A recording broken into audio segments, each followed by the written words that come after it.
The most dangerous man in Chicago would soon owe his life to a woman whose name he had never heard, and she would walk away without asking for a single thing in return. Vincent Castellano sat motionless beside a hospital bed, his broad shoulders usually associated with confidence, now carrying the weight of something far heavier. The pale glow of medical monitors reflected across the glass walls of the private recovery suite. Outside, expensive suits moved quietly through the hallway. Security personnel stood watch. Hospital administrators whispered to one another. Everyone in the building seemed to understand the importance of the man resting there. Everyone except the woman sleeping in a small apartment nearly 12 miles away. Vincent stared at the sleeping figure in the bed before him. His jaw tightened. The room smelled faintly of antiseptic and fresh linen. The steady rhythm of machines filled the silence.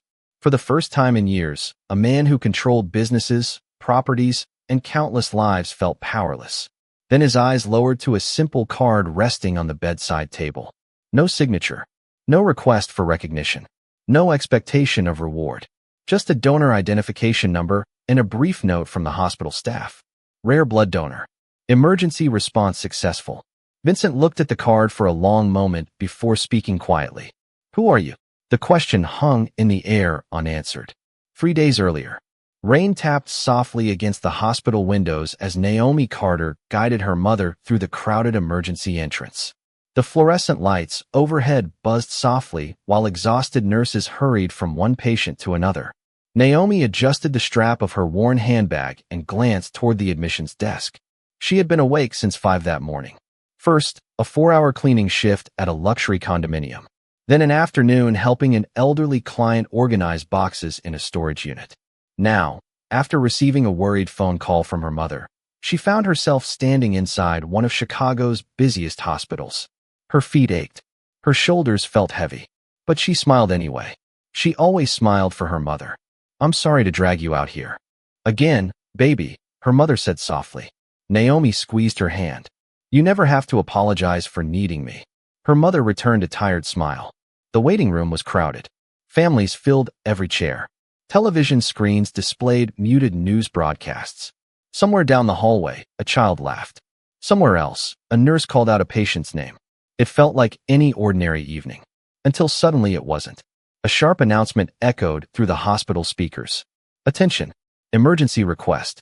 Immediate assistance needed. The voice was calm but urgent.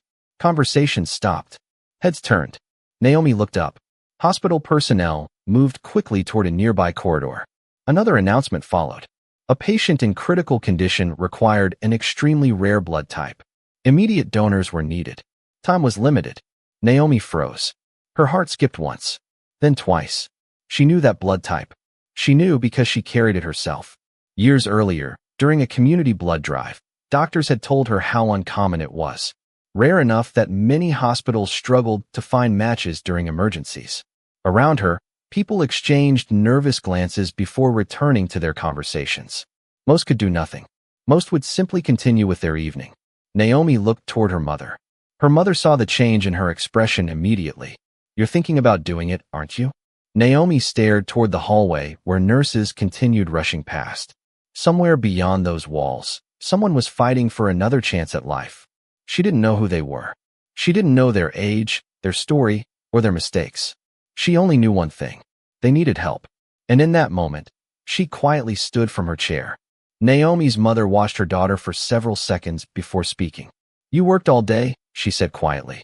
You barely stopped to eat. You look exhausted. Naomi glanced toward the corridor again.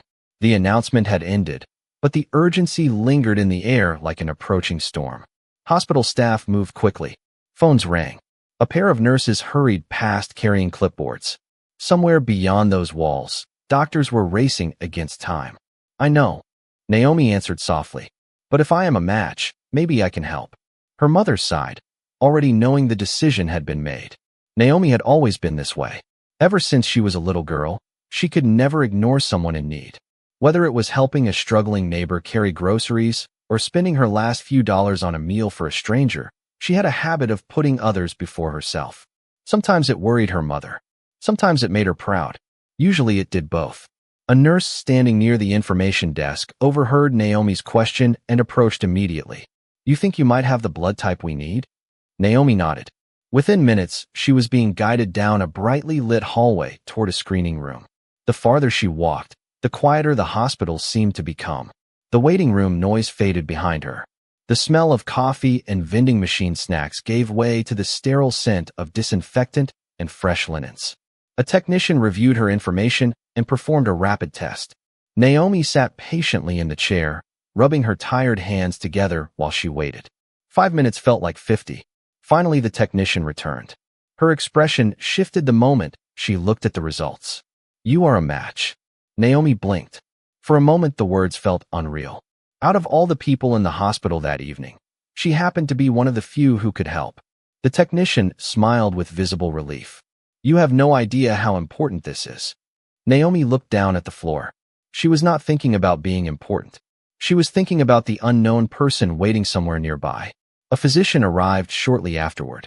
He thanked her repeatedly before explaining the process. Then his tone became more cautious. I need to be honest with you, he said. You appear tired, and your recent work schedule is demanding. The donation is safe, but you may feel weak afterward. You should rest for at least 24 hours. Naomi almost laughed at that. 24 hours of rest sounded like a luxury she could not afford. Rent was due in 6 days. Her mother's prescriptions needed refilling. 2 clients expected her at work tomorrow morning. Yet, none of those concerns seemed to matter in that moment. Will this help save them? She asked. The physician nodded. There is a very good chance. Naomi answered without hesitation. Then let us do it. The physician studied her face, perhaps searching for uncertainty. He found none. A short time later, Naomi sat in a private donation room. The lights above were soft. The atmosphere was calm. Through a narrow glass panel in the door, she noticed unusual activity in the hallway. Men in expensive suits stood near the elevators. Hospital administrators moved quickly between offices. Security personnel spoke into earpieces. It was unlike anything Naomi had ever seen inside a hospital. She frowned slightly. Whoever the patient was, they seemed important. But importance did not change her decision. As she settled back into the chair, she closed her eyes for a moment and whispered a simple prayer. Not for herself, not for recognition, just for a stranger she would probably never meet. The donation took less than an hour, but the consequences of that decision would echo through lives Naomi Carter could not even imagine. When the procedure was finished, a nurse handed her a bottle of water and encouraged her to rest. Naomi smiled politely and thanked her, though rest felt like a distant dream. She still needed to get her mother home. She still had work waiting in the morning. As she slowly stood from the chair, a wave of dizziness passed through her. The nurse immediately stepped closer. Take your time, she said gently. Naomi nodded. I am okay. She was not entirely okay, but she had spent most of her life pushing through exhaustion. This felt no different. As she gathered her belongings, movement outside the room caught her attention again. More people had arrived. Men wearing tailored suits filled portions of the hallway. Their expressions were serious. Their eyes remained fixed on a secured wing at the far end of the floor. Hospital staff spoke to them with unusual caution. It was as though everyone was orbiting around an invisible center. Naomi could not help becoming curious. Who is the patient? She asked quietly. The nurse hesitated. I cannot discuss that. Naomi immediately nodded. Of course. She did not ask again. Privacy mattered. Whoever the person was, they deserved that much. A few minutes later, while waiting for paperwork to be completed, Naomi found herself seated near a large window overlooking the city. Rain continued to fall across Chicago's skyline. Headlights moved through the streets below like rivers of light. She closed her eyes briefly. Then she heard hurried footsteps. 2 physicians emerged from a nearby elevator and disappeared through a set of double doors. Moments later, another doctor followed. The atmosphere shifted. Something important was happening. Naomi glanced toward the secured hallway once more. Through a partially opened door, she caught only the briefest glimpse of a private recovery area. White sheets, medical equipment, a figure lying motionless in bed. Nothing more. Yet what stood out was not the patient. It was the people surrounding him. Men who looked powerful. Men accustomed to giving orders rather than receiving them. One of them appeared close to 60 years old, his silver hair perfectly styled, his expensive watch glinting beneath the hospital lights. Another stood near the doorway with his hands clasped tightly together, his face carrying the kind of worry money could not erase. Naomi looked away. Whoever lay behind those doors clearly mattered to many people. She silently hoped her donation would help. Not because of influence, not because of wealth, because somewhere beyond the titles and status was still a human being. A son, a friend, perhaps even a father. The paperwork was finally completed. Naomi thanked the staff and returned to the waiting area where her mother sat wrapped in a light blanket. Everything finished? Her mother asked. Naomi smiled. Everything finished. Together they headed toward the exit. Neither woman noticed a physician watching them from across the room. He held Naomi's donor file in one hand. His expression reflected both relief and amazement. After years in medicine, he had seen countless acts of generosity. Yet something about this one stayed with him. Maybe it was how quickly she agreed. Maybe it was the fact that she never once asked who she was helping. Outside, the cold evening air greeted them. Naomi helped her mother into an old sedan borrowed from a neighbor and climbed behind the wheel. As they drove away from the hospital, she believed the night was over. She believed she would return to cleaning houses, paying bills, and caring for her mother. She believed the stranger behind those hospital doors would remain exactly that, a stranger. But far above the city lights, inside a private hospital suite surrounded by worried faces, a faint sign of improvement had finally appeared. And for the first time in days, hope quietly entered the room. The next morning arrived far too quickly. Naomi woke before sunrise to the familiar sound of her alarm clock and the ache still lingering in her body. For a brief moment, she considered staying in bed. The donation had left her weaker than she expected. Even lifting her arm felt slightly heavier. But overdue bills did not care about exhaustion, and neither did life. Within an hour, she was riding a city bus through downtown Chicago, watching the first pale rays of sunlight reflect across glass towers and office buildings. Around her, commuters scrolled through phones, sipped coffee, and prepared for another ordinary day. Naomi leaned her head lightly against the window. The events at the hospital already felt distant, almost dreamlike. By 8 o'clock, she had arrived at a luxury condominium overlooking the river. The marble lobby gleamed beneath crystal chandeliers. Residents crossed polished floors carrying designer bags and discussing vacation plans. Naomi smiled politely as she pushed her cleaning cart toward the elevator. Nobody noticed the fatigue behind her eyes. Nobody knew she had spent part of the previous evening helping save a stranger's life. And Naomi preferred it that way. She had never been interested in recognition. Inside a penthouse apartment nearly 40 floors above the city, she vacuumed carpets, dusted shelves, and cleaned enormous windows that framed breathtaking views of Chicago. Sometimes she paused for a second to admire the skyline. Then she returned to work. Every minute mattered. Every dollar mattered. Around lunchtime, her phone vibrated.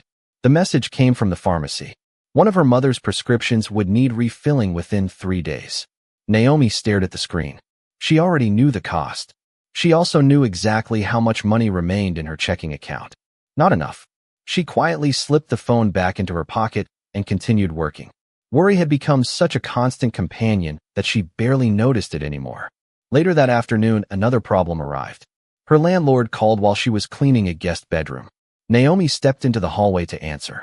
The conversation lasted less than 2 minutes.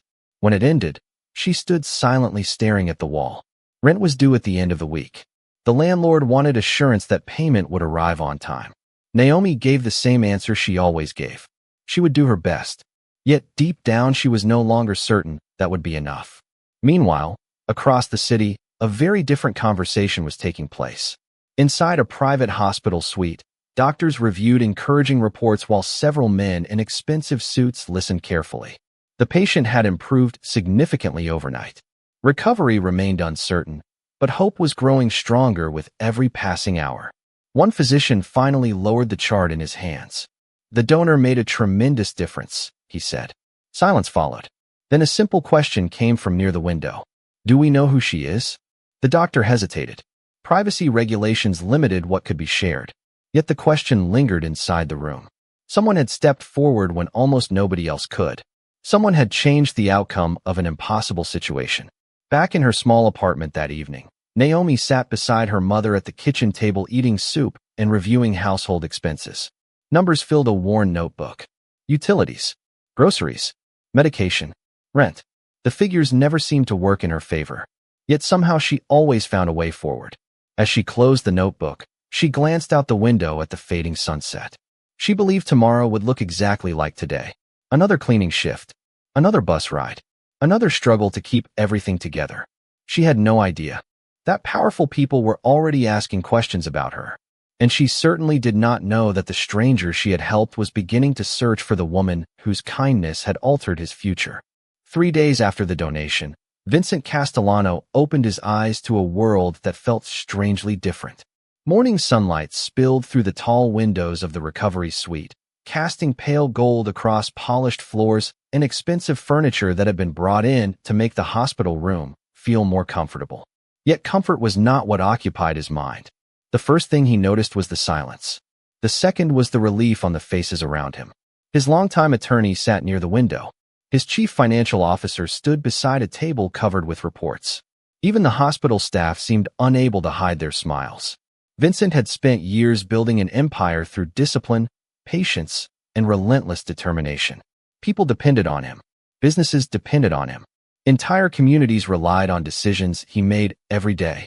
Yet none of that mattered now. Because for the first time in his life, he knew he would not be sitting in that room if a stranger had not stepped forward. Later that afternoon, after doctors completed another examination, Vincent listened carefully as they explained what had happened. The recovery was progressing better than expected. The treatment had worked. The emergency had passed. Then one physician mentioned the donor. Vincent immediately looked up. "Tell me about her." The doctor hesitated. "There is not much I can legally share." Vincent remained silent. The doctor continued carefully. "She came forward voluntarily. She never asked who the patient was. She never requested compensation. She simply wanted to help." Something about those words settled heavily in the room. Voluntarily. No negotiation. No expectation. No personal benefit. In Vincent's world, almost every action carried a price. Every favor created an obligation. Every agreement produced a transaction. Yet this woman had done something extraordinary without asking for anything in return. The concept felt almost foreign. "Did she leave a name?" Vincent asked. Quietly. Again the physician hesitated. "I cannot provide personal details without authorization." Vincent nodded once. He understood the rules. But understanding them did not mean accepting the situation. After the doctor left, silence filled the suite. Finally his attorney spoke. "You should focus on recovering." Vincent stared toward the city skyline beyond the window. "I am." The attorney recognized that tone immediately. The conversation was finished. By evening, several trusted associates had already received a simple instruction. Find her. Not to pressure her. Not to disturb her. Simply find her. Vincent wanted answers. He wanted to know who would stop in the middle of a difficult life to help someone she had never met. Meanwhile, Naomi spent that same evening scrubbing kitchen counters in a large suburban home nearly 20 miles away. Soft music played from a speaker while she worked. The homeowners discussed weekend travel plans in another room. Everything about the evening felt ordinary. Yet fatigue still lingered. She moved more slowly than usual. Twice she paused to catch her breath. Her supervisor noticed immediately. "You feeling okay?" Naomi smiled. "Just tired." The supervisor nodded and returned to her paperwork. Naomi continued working. She never mentioned the hospital. Never mentioned the donation. To her, it was simply something that needed to be done. By the time she returned home that night, rain had begun falling again. She unlocked the apartment door and found her mother asleep in the living room with a blanket draped across her lap. Naomi smiled softly and covered her more carefully before turning off a lamp. Then she sat beside the window for a few quiet minutes, watching droplets slide down the glass. She believed she was alone with her thoughts. She did not know that across the city, one of the most influential men in Chicago was already searching for the woman whose kindness had given him another chance at life. The search began quietly. Vincent did not want headlines. He did not want publicity. He wanted the truth. From his hospital suite, he watched the city through floor-to-ceiling windows while trusted associates followed the few clues available. The donor records were protected. Hospital staff remained professional. Every legal barrier remained firmly in place. Yet Vincent was not accustomed to abandoning important questions. Days passed. His recovery continued steadily.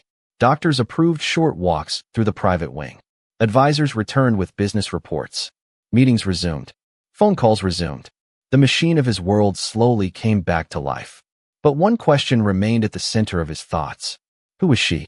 One afternoon, his chief of staff entered carrying a folder. Vincent immediately noticed the expression on his face. You found something. The man nodded. Not much, but enough. He placed the folder on the table. Inside were a few basic details obtained through lawful channels after necessary permissions had been granted. Female, 27 years old. Local resident. Multiple jobs. No criminal history. No public recognition.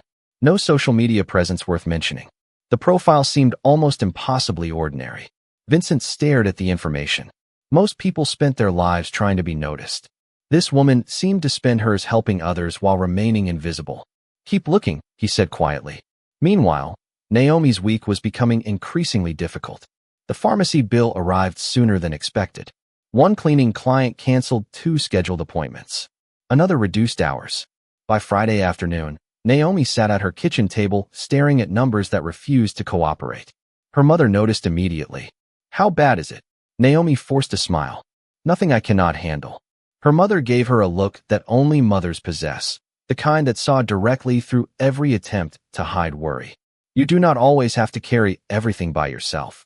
Naomi looked down at the notebook. She wished that were true, but reality rarely cared about wishes. The next morning brought another setback. After finishing a cleaning shift, she discovered a notice attached to her apartment door. It was polite, professional, but the message was clear. Rent needed to be paid soon. Naomi stood in the hallway for several seconds holding the paper while neighbors passed by. Embarrassment settled heavily in her chest. She had always paid eventually. She had always found a solution. Yet for the first time in years, she was not entirely sure where that solution would come from. That evening she took an extra shift helping clean a banquet hall after a corporate event. The work was exhausting.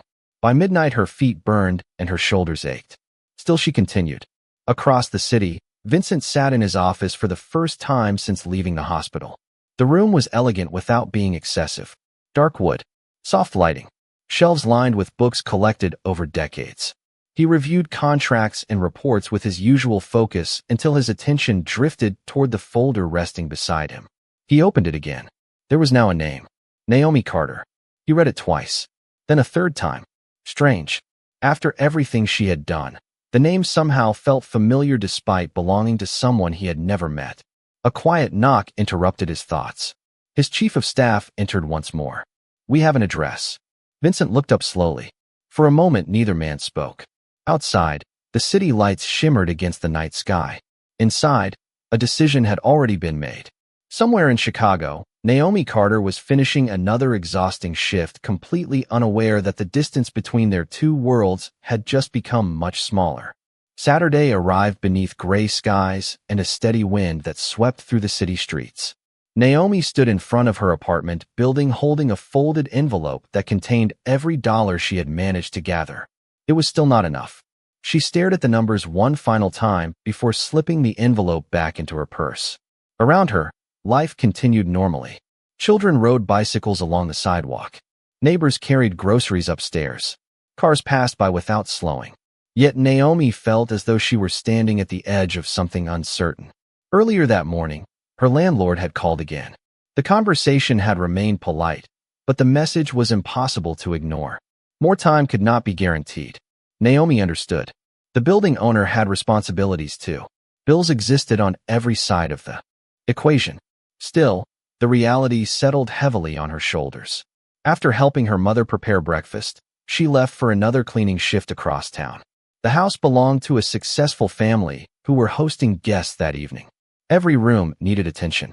Every surface needed polishing. Naomi worked carefully and efficiently, determined not to let her worries affect her performance. Yet exhaustion lingered behind every movement. By late afternoon, she finally finished and stepped outside into the cool air. Her bus stop sat 3 blocks away. As she walked, her phone vibrated. Another message from the pharmacy. Another reminder about medication. Naomi closed her eyes briefly before placing the phone back into her pocket. She would find a solution. She always did. Meanwhile, several miles away, a convoy of black vehicles moved quietly through Chicago traffic. Inside the lead vehicle, Vincent Castellano sat beside the window reviewing a thin folder. Naomi Carter, 27 years old. Multiple jobs. Primary caregiver for her mother. No requests for assistance. No attempts to contact the hospital. No effort to seek recognition. The more he learned, the more unusual she seemed. Most people wanted something. Promotions. Connections. Opportunities. Attention. Yet every report painted the same picture. A woman who spent her days helping others while expecting nothing in return.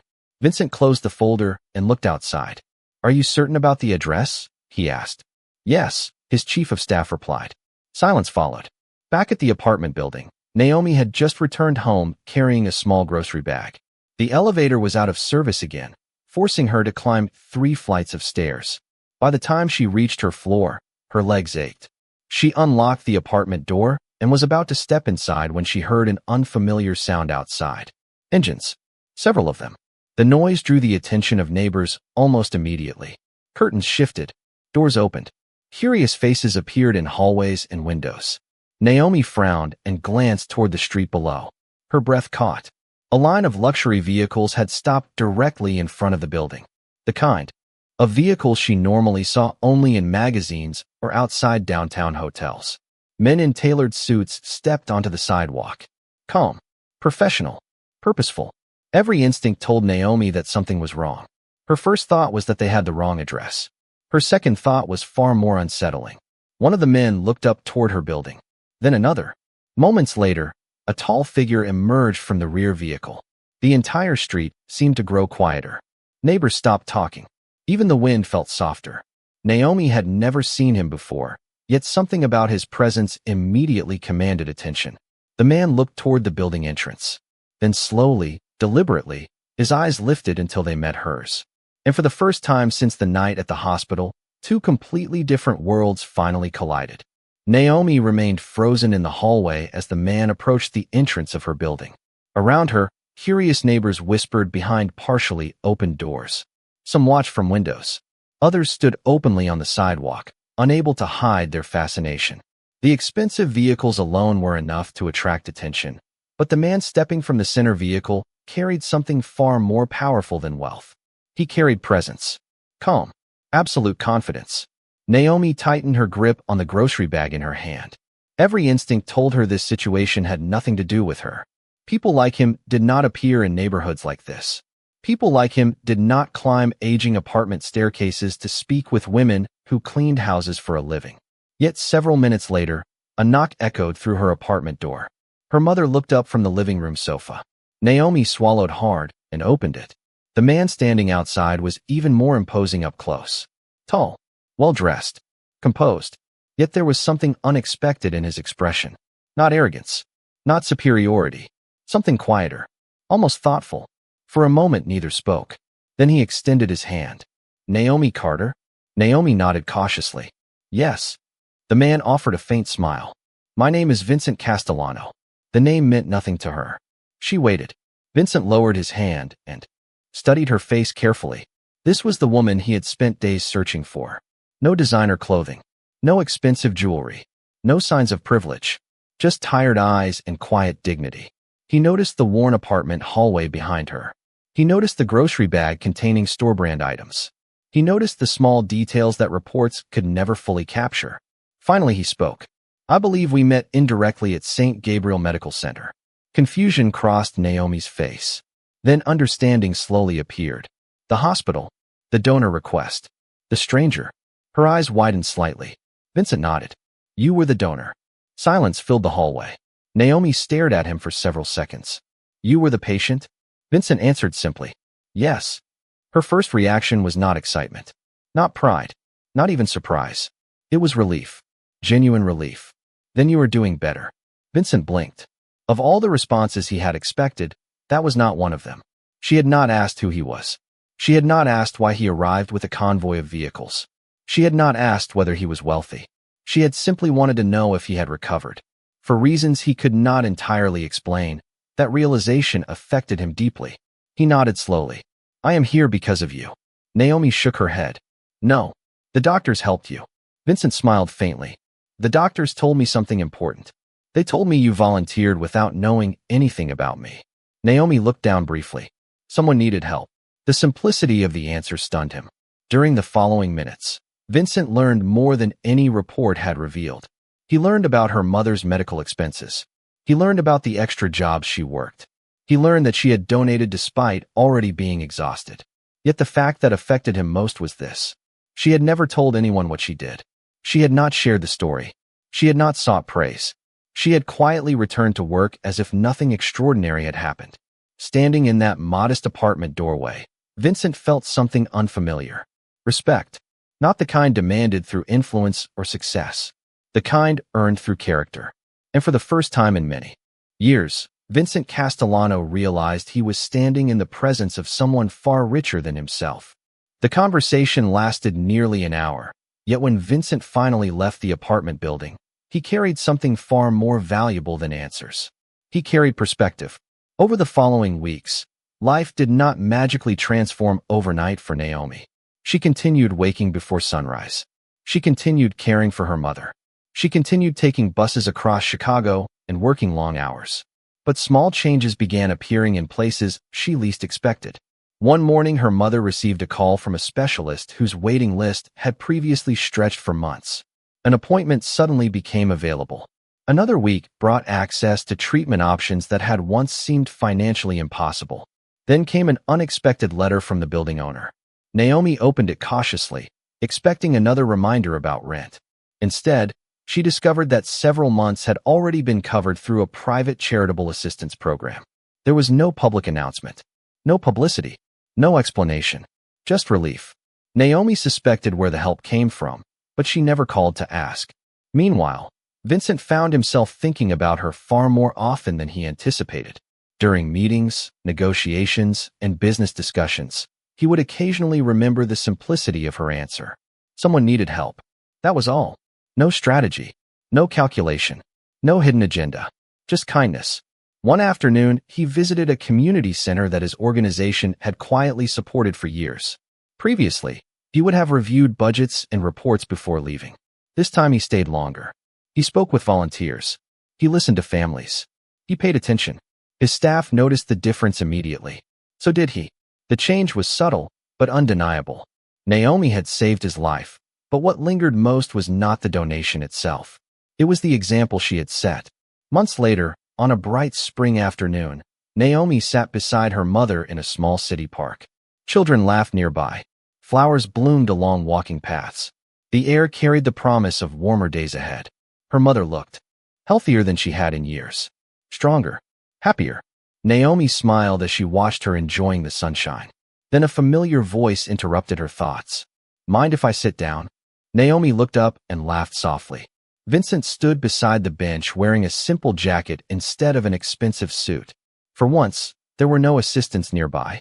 No convoy. No formality. Just a man carrying 2 cups of coffee. He handed one to her and sat down. For several minutes, they simply watched people pass by. Finally, Vincent spoke. "You know, I spent years believing power solved everything." Naomi glanced toward him. "And now?" Vincent smiled. "Now I think character matters more." Naomi laughed quietly. "That sounds like something my mother would say." Vincent nodded. "Then your mother is a very wise woman." The three of them sat together as the afternoon sunlight stretched across the park. No reporters. No audience. No grand speeches. Just a simple moment between people whose lives had unexpectedly crossed paths. And as Vincent looked around at the ordinary beauty of the day, he understood something that had taken him decades to learn. The rarest thing in the world was never the blood that saved his life. It was the heart that gave it freely. And that day, the world remembered what dignity looks like.